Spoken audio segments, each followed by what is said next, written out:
Hej, 3 umiejętności, które powinien mieć przyszły milioner, takie twarde umiejętności do tego, żeby tym milionerem zostać. Takie pytanie zadał mi dzisiaj akurat jeden w komentarzu z poprzedniego tygodnia pan, więc Ci wyjaśnię, jakie to są te 3 umiejętności i powiem Ci też o tym, kto w ostatnim tygodniu został milionerem i dlaczego. Bo to wszystko się ze sobą wiąże. Jak ten pan mi zadał to pytanie, to pierwsze co mi przyszło do głowy, nie żeby tam pierwszych lepszych milionerów wymieniać, tylko po prostu wymienić tych, którzy są najlepsi, najwięksi, czyli popatrzyłem sobie na listę najbogatszych ludzi na świecie i wychodzi na jaw, jakie umiejętności są potrzebne. Zanim o tym Ci powiem, to od razu mogę Ci powiedzieć, że warto, żebyś zasubskrybował ten kanał, jeśli do tej pory go nie subskrybujesz, bo od czasu do czasu wrzucam tu filmy, a czasami bez zapowiedzi, więc jeśli nie będziesz subskrybować, to po prostu dużo stracisz. Tam jest gdzieś taki przycisk subskrybuj, to trzeba sobie przycisnąć. Więc kogo mamy na topie? Pierwsza dziesiątka najbogatszych ludzi na świecie. Co tam się dzieje? Jakie umiejętności twarde ci panowie mieli? Więc mamy tak. Zuckerberg to jest pan, który jest programistą. Mamy też Larry Ellisona, który jest programistą. Mamy, Elon Musk nie jest w pierwszej dziesiątce, ale tam 40 parę miliardów jest wart, więc... Ale zaczynał od tego, że jego twardą umiejętnością jest umiejętność programowania, tak, tych pozostałych. Bill Gates, umiejętność programowania, od tego zaczynał. No to może warto się zacząć uczyć programowania. Zaraz do tego dojdziemy, czy się warto, czy nie warto. Popatrzmy na kolejne umiejętności. Jest pan bardzo medialny, on nie jest może w pierwszej dziesiątce, ale jest Jack Ma, ten, który stworzył Alibaba, AliExpress. To jest pan, który powtarza we wszelkich wywiadach, książkach, jak ktokolwiek go pyta, że jego umiejętnością, która go doprowadziła do tego, że stworzył taką firmę, to było to, że nauczył się angielskiego. Ta cała historia, jak on opowiada, jak się tego języka nauczył, wszędzie powtarza, że to jest to. No więc mamy już drugie, tak? Nauka języka. Mamy trzecie. Popatrz sobie, jest taki pan, właściciel na przykład Zary, ale nie tylko, Amancio Ortega. On nauczył się, jego podstawowa taka twarda umiejętność, tak jakbyś poszedł do pracy i zapytali Cię, jakie są Pana umiejętności, to u niego to była umiejętność szycia. Tak, umiejętność szycia, czyli maszyna do szycia i po prostu od tego zaczynał. On na początku szył fartuchy, czyli to, co dzisiaj się doskonale sprzedaje, też by zbił dzisiaj majątek. Jak tydzień temu powiedziałem o maseczkach, dużo ludzi zaczęło szyć i szyje maseczki do tej pory, tylko że już widzisz, troszkę jest za późno na to, bo rynek się zdążył zmienić, bo przez tydzień napłynęło z Chin, importerzy tyle tego ściągnęli, że maseczki już w imporcie są po złoty 40, no to już nie ma sensu. Ale widzisz, osoby, które 2 tygodnie, 3 tygodnie temu szyły maseczki, zarabiają na tym, zarobiły sobie tam przez jakiś czas zacnie. Co mamy dalej z takich umiejętności? To już nie będą umiejętności takie typowo twarde, bo ten pan w pytaniu zapytał, no nie Jacek, nie mów tak jak wszyscy umiejętności miękkie, tylko twarde, konkretnie czego trzeba się nauczyć. To jest jeszcze jedna taka umiejętność, którą według mnie warto. I też na przykładach Ci powiem, bo to jest tak, Warren Buffett, który jest gdzieś tam też w pierwszej piątce najbogatszych ludzi na świecie, i z historii mamy najbogatszych i najbogatsze rodziny do dzisiaj, ale one zaczynały od tego, że ich właściciele, czyli Rockefeller, tak, ten Rockefeller i rodzina Rothschildów, tak, ta rodzina Rothschildów, oni wszyscy, łącznie z Buffettem, są księgowymi. Są ekspertami w księgowości. Mało tego, Rockefeller był zwykłym szeregowym pracownikiem jako księgowy, ale Rockefellerowie, tylko Rothschildowie, bracia, ich ojciec, to był gdzieś tam 1790 któryś rok, ich ojciec uczył księgowości, uczył ich rachowania. Mało tego, oni sami potem jeszcze szukali wiedzy, jak to robić lepiej i robili to na tyle skutecznie, że jako pierwsi, tak, to jest moja maseczka, jak nie wiesz o co chodzi, jako pierwsi zaczęli stosować podwójny, ktoś tu szuka guza, podwójny zapis księgowy. Także od tego goście zaczynali.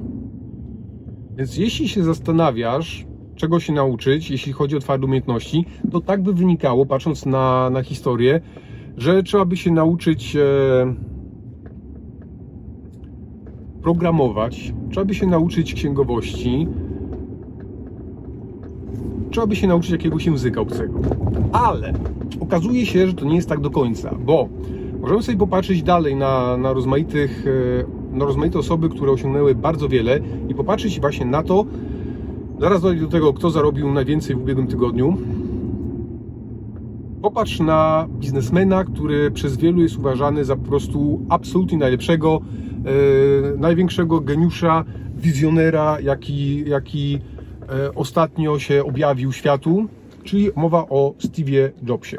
Steve Jobs nie umiał ani programować, przynajmniej nic mi o tym nie wiadomo, żeby umiał programować, nic mi nie wiadomo o tym, żeby znał języki obce, nic mi o tym nie wiadomo, żeby znał się na księgowości, nic mi nie wiadomo o tym, żeby umiał szyć na maszynie.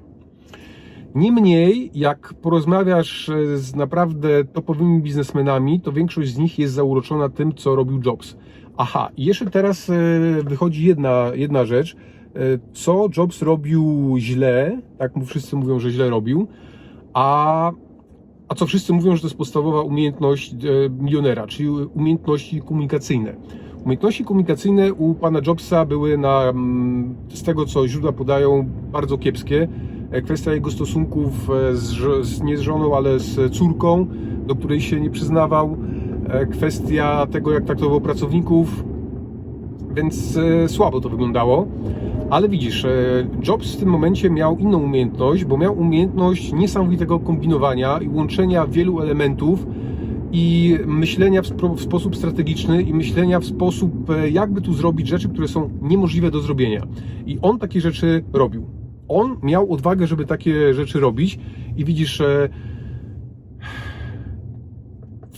na uczelniach się uczą o tym, jak to Jobs robił i są pełni podziwu i wielu go naśladuje, no bo też by chcieli robić tak jak on. Ale okej, popatrzmy sobie dalej. Właśnie kwestia tych umiejętności komunikacyjnych, bo tak, jak dla mnie, na pewno to jest umiejętność tego kombinowania i to przekłada się na to właśnie, kto najwięcej zarobił pieniędzy w ubiegłym tygodniu. Popatrz, jeszcze tydzień czy 2 tygodnie temu mówiłem o tych maseczkach, że kto teraz sprzedaje maseczki, to zarabia masę pieniędzy.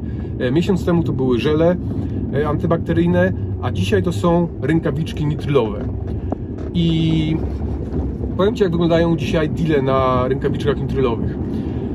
Na przykład, jeśli masz dostęp do rękawiczek nitrylowych, mówisz mi o tym, tam jest, powiedzmy, ja mam klientów, którzy chcą kupić od 100 000 nawet do 1 000 000 takich rękawiczek, ale tych rękawiczek w zasadzie nie ma na rynku. Ale czasami się pojawiają. I teraz widzisz, na przykład wczoraj dzwonił do mnie pan wieczorem, który chciał kupić takich rękawiczek dużą ilość. Więc teraz wychodzi druga umiejętność, czyli umiejętności komunikacyjne albo znajomości, jak wolisz, bo jeśli takowe się ma, to do mnie dzwoni ktoś, kto mówi, że ma towar, ja mam klienta, który chce kupić i za jeden taki deal jest 3 miliony albo 10 milionów złotych. I to się robi nawet nie w przeciągu tygodnia, tylko to się robi w przeciągu godziny, bo to jest kwestia zrobienia przelewu, wysłania transportu, tyle. I jeśli mnie pytasz, jak zarabiać miliony, to Ci teraz odpowiem. Nie musisz znać języka, nie musisz umieć programować, nie musisz umieć szyć na maszynie, nie musisz być programistą, ale powinieneś umieć kombinować, czyli to, co Polacy robią genialnie. Dużo Polaków, nie wszyscy, bo dużo siedzi dalej przed telewizorami i zastanawia się, jaki tutaj kolejny serial obejrzeć, albo czy maseczka, którą kupili, czy na pewno ona jest w porządku. To jest moja maseczka. Więc jeśli powinieneś sobie wyćwiczyć jakieś umiejętności, to umiejętności na przykład koncentracji, gdzie u mnie w tym momencie jest teraz słabo, bo widzisz, jadę samochodem, koncentruję się na tym, żeby dojechać do celu, kogoś nie rozjechać, do tego do Ciebie mówię, więc to nie jest fajne, co teraz robię, jeśli chodzi o koncentrację, ale to jest umiejętność, którą według mnie powinieneś ćwiczyć. Więc tak, mamy koncentrację, mamy umiejętności komunikacyjne na takiej zasadzie, żebyś robił właśnie to, co robili Rockefeller, co robił Rockefeller 200 lat temu, to, co robili Rothschildowie też 200 lat temu, bo Rothschildowie zbudowali swoją potęgę nie na tym, że umieli rachować, chociaż to im bardzo pomagało, ale zbudowali swoją potęgę, swoje pierwsze pieniądze, to, że stali się w swoich czasach najbogatszymi od królów, zbudowali na umiejętnościach komunikacyjnych. Na tym, że nie tyle, żeby się dogadać z Kowalskim, tylko na tym, jakby tutaj zrobić, żeby dotrzeć na same szczyty. Wtedy szczyty to była szlachta, to była arystokracja, to nie była nawet szlachta, to była arystokracja i to byli królowie. Więc oni mieli tam wtyki. I widzisz, dzisiaj, jeśli masz powiązania rządowe, to masz dostęp do wiedzy, masz dostęp do produktów, na granicy ci puszczą takie rzeczy, bo jest biała lista firm, które mogą sprowadzać pewne rzeczy, których wszyscy inni nie mogą sprowadzać. Więc widzisz, stąd się biorą teraz fortuny. Owszem, dużo firm teraz upadnie, mnóstwo firm upadnie, ale powstaną teraz fortuny, które jeśli nie zostaną rozpyżone, to będą trwać latami. Ale z drugiej strony, jak ktoś w przeciągu miesiąca zarobił 50-100 milionów, to podejrzewam, że szybko te pieniądze wyda. Ale okej. Popatrzmy, widzisz, na nasze podwórko. Pan Kulczyk, świętej pamięci. Na czym on zbudował fortunę?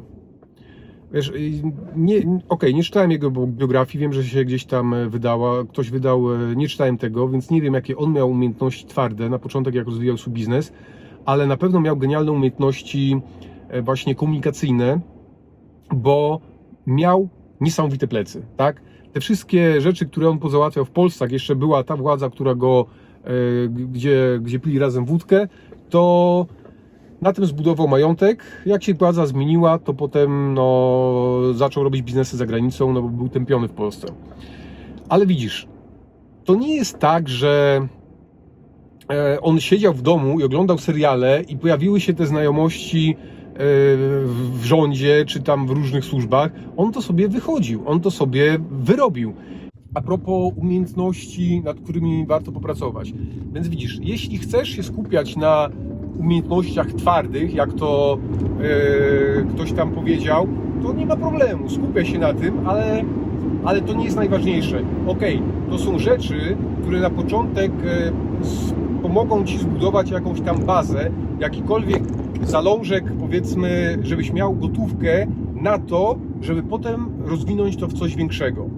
I Ty dopiero jak będziesz mieć gotówkę na to, żeby robić coś większego, to wtedy te umiejętności twarde do niczego Ci nie będą potrzebne, a będą Ci potrzebne tylko i wyłącznie umiejętności miękkie, czyli właśnie komunikacja międzyludzka przede wszystkim, umiejętność właśnie znalezienia się we właściwej sytuacji w odpowiednim miejscu. Tak jak widzisz, teraz jest właśnie ta sytuacja, gdzie jak zadzwonisz do mnie i powiesz: słuchaj Jacek, mam 100 000 albo milion rękawiczek nitrylowych, to zrobimy deal, bo ja na tym zarobię, ale Ty też zarobisz na tym 1 milion albo 2 miliony, jak będziesz mieć to w odpowiedniej cenie, bo ja mam klientów, bo ja znam klientów, którzy kupią, ale widzisz, sprowadzenie tego w tym momencie to jest niestety w granicach miesiąca czasu. Poza tym, co tak, zarabiam na wirusie, to już jest chyba 4. film, gdzie mówię o tym, że zarabiam na wirusie, więc hejterzy, myślcie sobie, co chcecie.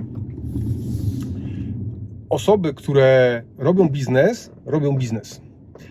Był kiedyś Wokulski, który zajmował się handlem i w związku z tym, że zajmował się handlem, nie miał szacunku u pani Izabeli, ale budował majątek.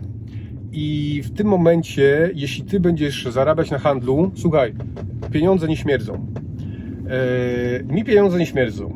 Ja wiem, co z tymi pieniędzmi robić, więc jeśli komuś się nie podoba, że ktoś zarabia pieniądze dlatego, że patrzy na to, co się dzieje dookoła i korzysta z sytuacji, jaka jest, ja mogę tylko bić brawo.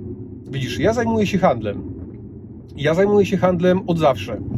Zajmuję się biznesem internetowym. I gdyby nie było wirusa, który powoduje różne dziwne przepisy, to po prostu grzech nie korzystać z pewnych sytuacji, które się pojawiają na rynku. Ale widzisz, gdyby nie było tego wirusa, to przyszły milioner, ale zresztą każdy obecny milioner dokładnie robi to samo, ale przyszły milioner, bo skoro mowa jest o tym, jak zostać milionerem, to każdy przyszły milioner myśli, co w tym momencie jest, żeby tą sytuację przetworzyć na swój majątek. Więc widzisz, gdyby nie było wirusa, to ja bym teraz kombinował tak, mamy końcówkę kwietnia, zmienia się pogoda, więc ludzie się będą lżej ubierać, więc ja bym sprzedawał produkty dla osób, które no, w związku ze zmianą pogody. Przyjdzie maj, normalnie by ludzie kupowali prezenty dla dzieci na komunię. W czerwcu kupowaliby zabawki dla dzieci na Dzień Dziecka. I widzisz, normalnie jest taki cykl w handlu, ale kiedy pojawia się nowa sytuacja taka jak jest teraz, to jest, widzisz, całkiem normalne i oczywiste, że kto żyw wykorzystuje sytuację tak, żeby swój majątek budować według swojej wiedzy, według swoich umiejętności. O tym oto samochodzie filmik będzie w niedzielę, dlatego jak chcesz posłuchać, to zapraszam. I myślę, że wytłumaczyłem, na czym polegają umiejętności twarde, miękkie milionerów obecnych i przyszłych, więc kombinuj, jakby to zrobić, żeby je mieć. Dzięki, hej!